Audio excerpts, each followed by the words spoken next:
Boa noite a todos.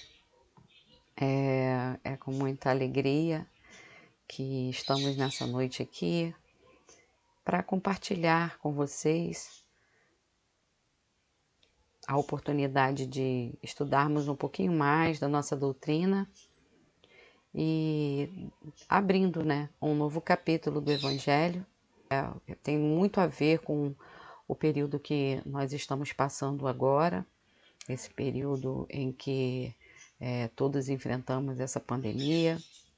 É o maior capítulo, do Evangelho segundo o Espiritismo, que é Bem-aventurados os aflitos. E para darmos início, a gente vai assistir, em forma de vídeo, ouvir, mas assistir com as imagens aí passando no fundo, os trechos do Evangelho que fazem a abertura desse capítulo. Bem-aventurados os que choram, porque serão consolados.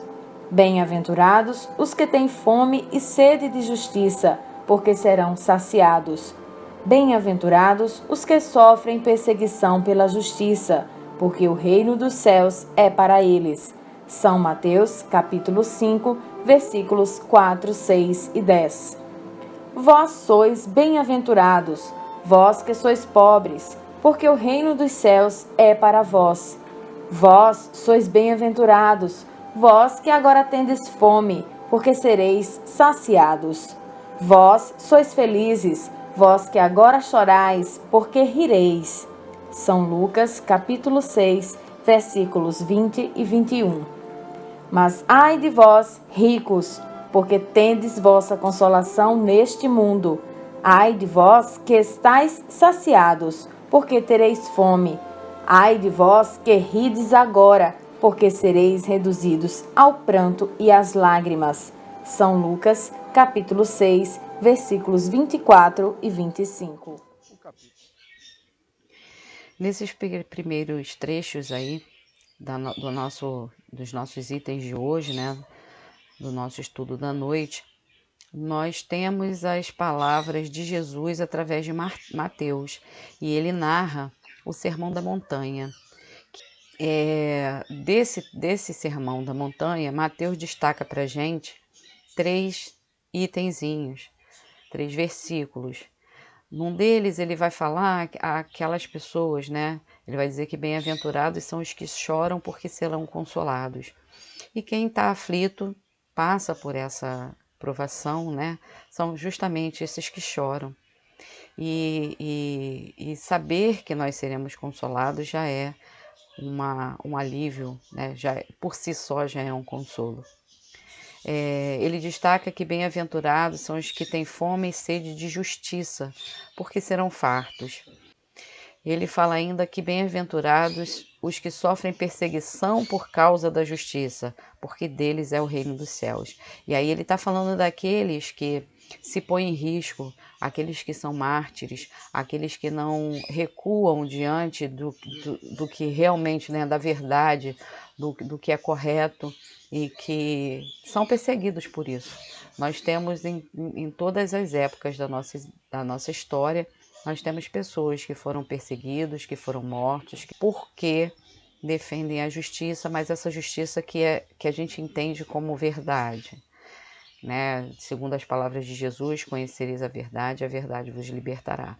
Em nome dessa verdade, dessa justiça que é aquela que mais se aproxima de Deus, porque como nós somos falhos, nós temos a percepção da justiça às vezes, deturpada, assim.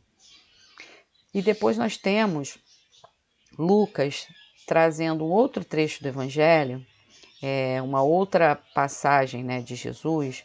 Essa passagem de Jesus, escolheu um lugar plano, e vieram pessoas de muitos lugares diferentes, de Sidom, da Judéia, de Jerusalém, e era uma multidão muito grande. E essa multidão, ela vinha buscando alívio, ela vinha buscando cura para as suas doenças, para as suas necessidades, para as suas dificuldades, E só busca alívio quem está aflito, não é verdade? Então, Jesus estava trazendo esse alívio e esse alento para aquelas pessoas que estavam em aflição. E aí tem um trecho dessa passagem de Lucas que diz que toda a multidão procurava tocar-lhe, porque saía virtude e curava todos. Então, para a gente ver esse magnetismo de Jesus, né? Só de estar ali próximo dele, o quanto as pessoas eram beneficiadas por esse seu magnetismo. E para a gente dar continuidade e então interpretar esses trechos do Evangelho de Jesus, né, do Novo Testamento, com a visão da doutrina espírita, nós vamos novamente assistir mais um trechinho do vídeo que vai fazer a leitura, né, do item 3, que traz justamente o título do nosso trabalho de hoje, que é Justiça das Aflições. Justiça das aflições. As compensações que Jesus promete aos aflitos da terra não podem ocorrer senão na vida futura. Sem a certeza do futuro, essas máximas seriam um contrassenso, bem mais, seriam um engodo. Mesmo com essa certeza, compreende-se dificilmente a utilidade de sofrer para ser feliz. Disse, para ter mais mérito. Mas então pergunta-se por que uns sofrem mais do que os outros? Por que uns nascem na miséria e outros na opulência, sem nada terem feito para justificar essa posição? Porque para uns nada dá certo, enquanto que para outros tudo parece sorrir. Mas o que se compreende menos ainda é ver os bens e os males tão desigualmente repartidos entre o vício e a virtude. Ver os homens virtuosos sofrerem ao lado dos maus que prosperam. A fé no futuro pode consolar e levar à paciência, mas não explica essas anomalias que parecem desmentir a justiça de Deus. Entretanto, desde que se admita Deus, não se pode concebê-lo sem perfeições infinitas. Ele deve ser todo poder, todo justiça, todo bondade, sem o que não seria Deus. Se Deus é soberanamente bom e justo, não pode agir por capricho, nem com parcialidade. As vicissitudes da vida têm, pois, uma causa, e uma vez que Deus é justo, essa causa deve ser justa. Eis do que cada um deve compenetrar-se bem.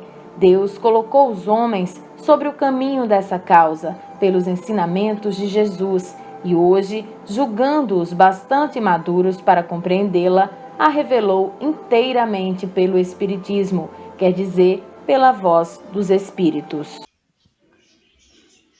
Então nós vemos aí, né, nas palavras de Kardec, ele fala que sem essa ideia de futuro, sem essa certeza do futuro, essas máximas, né, de Jesus seriam um contrassenso, seria um engodo, ou seja, seria um engano, né, porque nós não teríamos como compreender realmente, numa única existência, essa passagem, porque nós vemos o tempo todo ela se contradizendo no sentido de que muitas pessoas que são boas sofrem, né? A gente não vê tantos aflitos assim serem consolados da maneira como a gente acredita que esse consolo deva chegar. Então, a vida futura e principalmente a reencarnação, as várias e várias oportunidades que a gente tem, que vai nos dar essa certeza, essa explicação para o fato da gente ter que passar pelo que a gente passa aqui na Terra, né? E no trecho diz também que essas aflições, que essas vicissitudes, elas derivam de uma causa e que essa causa não é Deus, né? As aflições, as necessidades, as doenças, as enfermidades, elas não provêm de Deus. E elas não são um castigo, né? Porque a gente pode pensar assim, se elas não vêm de Deus e elas estão de acordo com a lei de causa e efeito, eu fiz então alguma coisa e agora eu estou sendo castigado. Não, não é castigado. Porque Deus é tão infinitamente bom e justo que Ele nos permite a cada nova encarnação que a gente vai ter, a gente tem uma equipe de espíritos mais avançados do que nós, que nos auxiliam a escolher essas provas, né? Quando a gente vai reencarnar, quanto mais nós somos capazes de compreender a nossa situação, saber o que a gente já pode fazer, a gente vai colocando aí, nós mesmos vamos escolhendo as provas pelas quais a gente vai passar. Mas como a espiritualidade nos conhece bem, a gente não faz isso sozinho, né? Então tem algumas situações em que a gente quer fazer algo que a gente não está pronto ainda, e esses amigos espirituais nos auxiliam a organizar, a escolher, né, o tipo de prova que a gente vai vivenciar quando a gente estiver de volta aqui ao planeta. Então, quando a gente estiver passando por essas dificuldades, a gente deve parar e refletir que muitas delas nós mesmos escolhemos, porque de alguma forma elas vão nos fazer crescer, elas vão nos fazer evoluir. A gente só precisa saber de que forma, né? Por que eu estou passando por isso? Em que isso vai me ajudar mais para frente? Depois que eu conseguir passar por essa prova, eu vou ser alguém melhor? É claro que vai depender muito de como a gente vai passar, porque se a gente se revoltar, se a gente se rebelar, se a gente não aceitar, tudo fica mais difícil, né? Porque nós temos as dores e nós temos as provas. Elas fazem parte desse planeta e fazem parte do que a gente precisa viver. Agora, o sofrimento, né, a angústia, a aflição, não são necessários, né? Eles vêm da nossa fraqueza de não conseguir passar por essas provas. A prova, a dificuldade, ela está ali. Mas como a gente vai encarar aquela prova, aquela dificuldade, se é com mais sofrimento ou menos sofrimento, quem aumenta, né? Quem dá esse tom para essa dor, para essa dificuldade, somos nós mesmos, né? Nós ampliamos, aumentamos as nossas aflições de acordo com as escolhas que a gente faz diante delas. E o interessante é que no finzinho da mensagem vai falar de maturidade, né? Quanto mais maduros nós estivermos, mais essa prova ela vai contabilizar positivamente para o nosso progresso, né? Quanto mais maduro a gente encará-las, né? Quanto mais maturidade nós tivermos para passar por essas aflições, por essas dificuldades, pelas enfermidades, pelas dores, mais proveito delas nós vamos ter, tanto para nós mesmos quanto para ajudar a outras pessoas. Porque e como que a gente faz isso, né? É fácil? Não, claro que não. Mas nós temos já um meio caminho andado que é a religião, né? Seja ela qualquer que seja, a gente recebe quando a gente tem esse contato com a espiritualidade, com Deus, nós nos sentimos fortalecidos diante das aflições, né? E nós espíritas principalmente, né? Recebemos muitas mensagens, nós temos essa visão do mundo espiritual, então não tem muito por que a gente ainda querer se apegar e sofrer, aumentar essas aflições, né? Nós temos muitos recursos para aliviar as nossas aflições. Jesus traz uma máxima que ele diz que vinde a mim todos os que estáis cansados e oprimidos e eu vos aliviarei.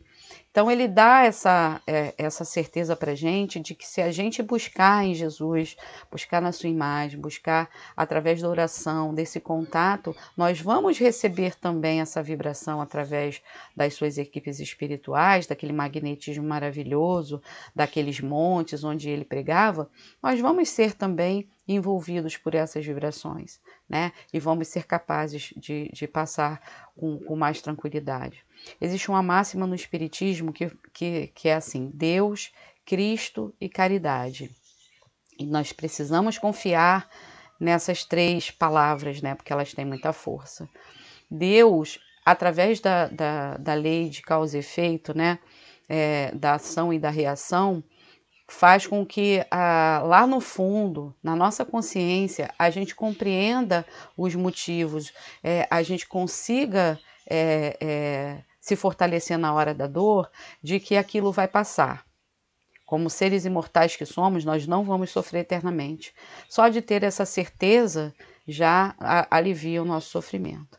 Aí nós temos o Cristo, com esse chamado, nos dando essa certeza de que Ele vai nos consolar, Ele vai nos aliviar, que basta que nós entremos em sintonia com Ele, que nós pensemos nele, que nós peçamos para Ele e nós vamos ser aliviados. E nós temos a caridade. A caridade, ela, além de nos dar essa movimentação, que através do amor, através dessa doação, né, que nós podemos fazer para o outro, além dela ser algo benéfico para a gente, ela é uma ferramenta importantíssima para que Deus trabalhe na Terra, né? Então nós precisamos encarar a caridade como uma responsabilidade, porque se nós já somos capazes, né, de esquecer um pouquinho a nossa dor, para carregar um pouquinho a dor do outro, para aliviar um pouquinho a dor do outro, nós estaremos trabalhando para Deus, né? Nós seremos, porque Deus usa... Ele não é uma pessoa, ele não pode diretamente ir lá e levar o pão para alguém que está com fome, né? Então ele usa todas as suas criaturas, tudo que ele cria, para que sejam saciados, sejam aliviados aqueles que sofrem mais. Então nós somos instrumentos de Deus e de Jesus nessa empreitada.